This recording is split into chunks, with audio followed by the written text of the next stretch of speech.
सबसे पहले बात करेंगे मौलाना फजल रहमान की। JUIFA के सरबराह मौलाना फजल रहमान ने कहा है कि हमें इस ज़हनियत को ख़त्म करना है कि मुल्क में एस्टैब्लिशमेंट की रजामंदी के बगैर कोई तहरीक नहीं चला सकते।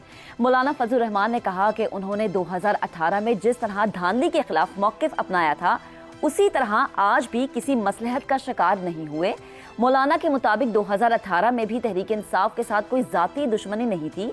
अगर हम अपने पराये वाली सियासत करते तो आज मुस्लिम लीग नून के साथ हुकूमत में शरीक होते।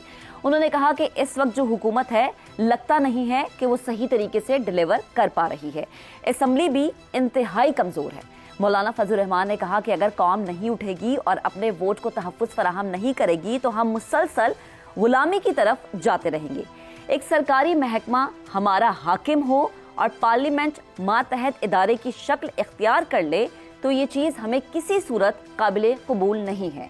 ये हुकूमत है ही नहीं, बस कुछ लोगों को अच्छे अच्छे ओहदे मिल गए हैं, वो इन ओहदों को एंजॉय कर रहे हैं। मौलाना फजल रहमान ने यह भी कहा कि उन्हें सदर मुमलिकत के ओहदे की पेशकश नहीं हुई। ये गलत बात है कि वो ऐसी सियासत करे जिसमें ऑफर की बुनियाद पर चीज़ें कबूल की जाए। मौलाना ने कहा कि उनका मुतालबा है कि हुकूमत मुस्ताफ़ी हो, असर-ए-नौ इलेक्शन हो और मुक़्तदरा इलेक्शन से दूर रहें। किसी एजेंसी का इलेक्शन से कोई ताल्लुक नहीं होगा। उन्होंने मजीद कहा कि बानी PTI के वफूद उनसे ऑफ द रिकॉर्ड और मीडिया में मिल रहे हैं, गुफ्तगू भी हो रही है, बातचीत भी हो रही है कि आपस के तहफ़्फ़ुज़ात को किस तरह से हम दूर कर सकते हैं। मौलाना फजल रहमान ने कहा है कि जब किसी को अंग्रेज का एजेंट कहा है या अमरीकी एजेंट कहा है तो ये उन्वान है, कोई गाली नहीं है।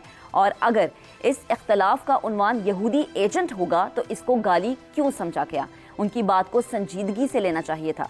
मौलाना फजल रहमान फरवरी के इंतखाबात के बाद से इसी तरह के मुतालबात कर रहे हैं। मौलाना का शुमार न सिर्फ मुल्क के सीनियर रहनुमाओं में होता है बल्कि वो माजी में नून लीग और पीपल्स पार्टी के अहम सियासी हलीफ भी रहे हैं। मौलाना की बातों को आसानी से नज़रअंदाज करना भी मुमकिन नहीं है। ताहम मौलाना की बातों से ये एक अहम सवाल पैदा होता है कि मौलाना के मुतालबात किस हद तक काबिल अमल है। हमारा पैनल हमें ज्वाइन कर चुका है। शहजाद चौधरी साहब हमारा साथ देंगे, इफ्तिखार अहमद साहब हमारा साथ देंगे, अबसार आलम साहब हमें ज्वाइन करेंगे और जैगम खान साहब हमारे पैनल का हिस्सा होंगे। शहजाद साहब, सबसे पहले आपकी जानिब बढ़ती हूँ। हुकूमत मुस्ताफ़ी हो, नए इंतखाबात होने चाहिए, मौलाना फजल रहमान के मुतालबात किस हद तक काबिल अमल है? अच्छा देखें, सियासी हुकूमतों के जो इस्तीफे हैं वो जबर की बुनियाद पर तो होते नहीं हैं और ना ही होने चाहिए। और जब जबर की बुनियाद पे हों तो फिर वो इस्तीफा नहीं होता, वो फिर डिसमिसल होता है। तो इस्तीफा और डिसमिसल के अंदर फ़र्क करने की ज़रूरत होती है। दूसरी बात है, इस्तीफा कोई खुदा न खास्ता ब्लॉट नहीं है, कोई दाग नहीं है किसी के ऊपर। इस्तीफा जबर के नीचे हो तो हाँ, फिर वो ब्लॉट बनता है। लेकिन अगर इस्तीफा असूल की बुनियाद पे दिया जाए तो फिर मेरे ख्याल में एक बहुत ही एहसन अमल होता है। तो हमें ये फ़र्क भी करना है कि हम हमेशा मुस्ताफ़ी होना, इस्तीफा होना ऐसे जैसे किसी जबर के नीचे काम कर रहे हैं, नहीं। आपको अपनी चॉइसेस देखनी पड़ती हैं और ख़ासतौर पर सियासी हुकूमतों को। सियासी हुकूमतें कब अपने मुस्ताफ़ी नहीं होती बल्कि वो एक नए इलेक्शन कॉल करती हैं। और हमारे यहाँ ये एक ऐसा अजीब सी सोच है कि शायद नए इलेक्शन कॉल करना भी एक कोई गुनाह है या एक हार है या एक हार और जीत के कॉन्टेक्स्ट। असल में नए इलेक्शन कॉल करने पड़ते हैं अपनी सियासी साख को बहाल करने के लिए।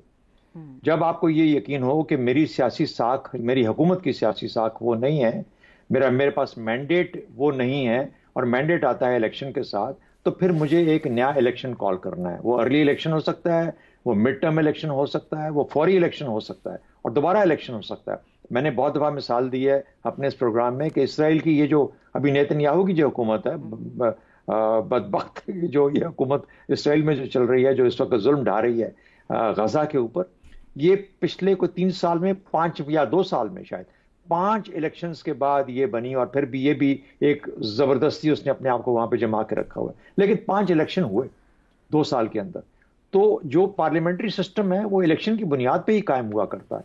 तो इसलिए अगर किसी को ये महसूस हो, और हम सबको, मेरा ख्याल है मौलाना कोई ऐसी बात नहीं कर रहे जो कि मेरे ख्याल में एक मेजॉरिटी पाकिस्तान की जो है, बहुत बड़ी मेजॉरिटी, उससे कोई मुख्तलिफ बात सोच रहे हों, और ये है कि ये जो सियासी हुकूमत है इसकी साख वो नहीं है जो होनी चाहिए, इसका मैंडेट वैसा नहीं है जो इसके ऊपर सवालात उठ रहे हैं, और वो अपनी परफॉर्मेंस वो नहीं कर पा रही जो उसको करनी चाहिए। एक और वजह होती है गवर्नमेंट्स के इस्तीफे देने की या उनको अर्ली इलेक्शंस कॉल करने की। फाइनेंस बिल मिसाल के तौर पे आप बजट पेश करें, आप अपने ऐवान का हमायत खो दें, इन चीज़ों पे भी आप अपना अर्ली इलेक्शन कॉल कर सकते हैं। तो मैं मुस्तफ़ी से ज़्यादा होना एक अर्ली इलेक्शन या मिड टर्म इलेक्शन की तरफ जाना ज़्यादा मुनासिब और बेहतर समझता हूँ। मेरा ख्याल है कि ये इसके ऊपर जोर होना चाहिए। मुझे यूं लगता है कि हर इलेक्शन एक नए सियासी दौर और एक नई उम्मीद की बिगनिंग होती है, एक नया पैगाम लेके आता है। हर इलेक्शन एक नई सुबह होती है। तो जब आप फंस चुके हों किसी ऐसी जगह के ऊपर कि अब आपको सियासी तौर पर कोई रास्ते नहीं मिल रहे, कोई सियासी आपका सफर आगे नहीं बढ़ पा रहा, सिर्फ आपसे मुराद ये नहीं, आपका हुकूमत आपका एक नेशनल लेवल के ऊपर, कौमी लेवल के ऊपर सियासत आगे नहीं चल पा रही है, बल्कि किसी बंद गली में जाके रुक गई है, उस सूरत में फिर इलेक्शन मेरे हिसाब से तो जो पार्लियामेंट्री सिस्टम के अंदर लाजिम हो जाते हैं। और वही एक रास्ता है जो कि एक बावकार और बेहतर रास्ता है किसी निज़ाम को आगे चलाने के लिए। तो मेरा ख्याल है कि मौलाना की बात में वजन बहुत है। कब होगा ये फैसला मैं मौलाना के कहने पे नहीं किसी को एडवाइस कर सकता। मैं ये कह सकता हूँ कि मेरा ख्याल है इस हुकूमत को खुद से फैसला करना है। मैंने पहले भी बहुत दफा कहा है, दो चीजों के ऊपर ये हुकूमत मुझे शक पड़ता है, या खुद मजबूर होकर हालात के जबर के नीचे अपने हथियार फेंक देगी, या ये कहेगी छोड़ देगी हुकूमत को, या ये कि जब इनका एतमाद अपने साथियों का एतमाद खत्म हो जाएगा, जो कि आहिस्ता आहिस्ता मुझे लगता है कि शहबाज शरीफ साहब के साथ एक मसले दोनों तरफ से आ रहे हैं। तो मुझे लगता है री इलेक्शन पॉसिबल है, लेकिन मौलाना के कहने पे नहीं, इस हुकूमत को खुद से अपने तौर पर एक जमहूरी कदम उठाते हुए अर्ली इलेक्शन या मिड टर्म इलेक्शन की तरफ जरूर जाना चाहिए। सही है, ठीक है। अफसार साहब, आपकी जानी बातें वो मौलाना कह रहे हैं कि जी ये तो हुकूमत ही नहीं है, बल्कि कुछ लोगों को ओहदे दे दिए गए हैं और वो इन ओहदों को, इन सीटों को एंजॉय कर रहे हैं। किस हद तक जो है ये दावा मौलाना का दुरुस्त है? देखिए, मौलाना की बात को जुटलाया नहीं जा सकता। सारी बातें जो उन्होंने की है उनको जुटलाना मुश्किल है। मसलन ये जो अभी आपने बात की है इसकी बात भी, और उन्होंने कहा है कि इस्टेब्लिशमेंट की मर्जी से तो हुकूमतें बनने का तासुर नहीं होना चाहिए। जी। ये बात भी ठीक है उनकी। इस्टेब्लिशमेंट एक प्लेयर है, बहुत सारे प्लेयर्स में से पूरी दुनिया में इस्टेब्लिशमेंट होती है, लेकिन उस इस्टेब्लिशमेंट का कुछ रोल होता है। वो डोमिनेंट रोल नहीं होता, ओमनीपोटेंट रोल नहीं होता उनका। और हमारे यहाँ तो ओमनीपोटेंट से भी शायद थोड़ा ज़्यादा ही हो गया है। दूसरा, उन्होंने कहा कि पार्लियामेंट जो है वो मातहत इदारा लगती है। ये बात भी ठीक है, इसमें कोई शक नहीं है। तो ये बातें उनकी ठीक हैं। और जो शहजाद चौधरी साहब ने कहा है कि इलेक्शंस होना, मिड टर्म इलेक्शन होना, कोई उसमें मुज़ायका नहीं है और होते हैं तो नया आगाज़ होता है, ये बातें सारी मैं इनसे एग्री करता हूँ। लेकिन मसला ये है इस वक्त हमारे यहाँ प्रॉब्लम सिर्फ ये नहीं है कि नए इलेक्शन होंगे तो नया आगाज़ हो जाएगा।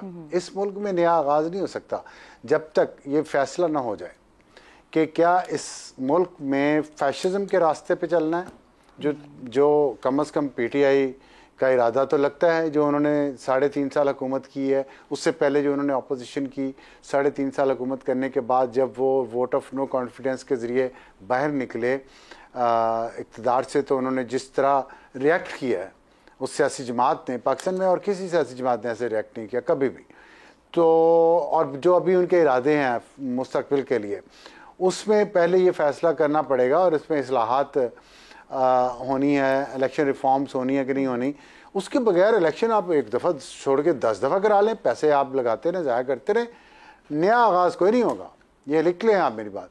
तो पहले ये फ़ैसला करना पड़ेगा कि हमने फैशिज़म को फ़रोग़ देना है या जमहूरी रवैयों को फ़रोग़ देना है। जो भी शख्स इक़्तिदार में आएगा वो क्या अपोजिशन को रौंद देगा, कत्ल कर देगा, फांसियों पे चढ़ा देगा, सारे पुलिस वालों को गर्दन से पकड़ के, जुडिशरी को, फ़ौज को, या वो सबको साथ लेके इस मुल्क को आगे लेके चलेगा। तो ये कल्चर जो है ना, जो इस वक्त इस मुल्क में हो चुका है, पोलराइजेशन का हो चुका है, लोगों को झूठ बहतान लगाने का, उनको गालियाँ देने का मीडिया पे, एंकर पर्सनस पे, तो ये जब आपने कल्चर बना दिया, इसमें आप 10 दफ़ा इलेक्शन करवा लें, रवैये नहीं बदलेंगे। रवैये तब बदलेंगे जब इन चीज़ों के बारे में एक बुनियादी फ़ैसला होगा कि जमहूरी रवैये अपना के इंसाफ सबके लिए, जमहूरियत सबके लिए आगे चलेंगे, तो तभी कोई रास्ता निकलेगा। और मेरा ख्याल है कि मईशत की ये हालात इतने बुरे हैं इस वक्त कि 3 महीनों बाद इलेक्शन नहीं हो सकते। ये मौलाना फजल रहमान साहब को भी पता है, वो इसके पर्दे में कुछ और चाह रहे होंगे। इलाज, अल्टीमेट इलाज जो है इस सारे बहरान को बने इंतखाबात हैं, लेकिन वो 3 महीने में नहीं हो सकते, 6 महीने में भी शायद मुश्किल हो। 2-1 साल का ऐसा टाइम पीरियड है जिसके बाद नए इंतखाबात की तरफ जाया जा सकता है, जब मईशत इस हालत में हो कि वो मज़ीद इलेक्शन का बोझ बर्दाश्त कर सके, एक और इलेक्शन का। तो लेट्स सी क्या होता है।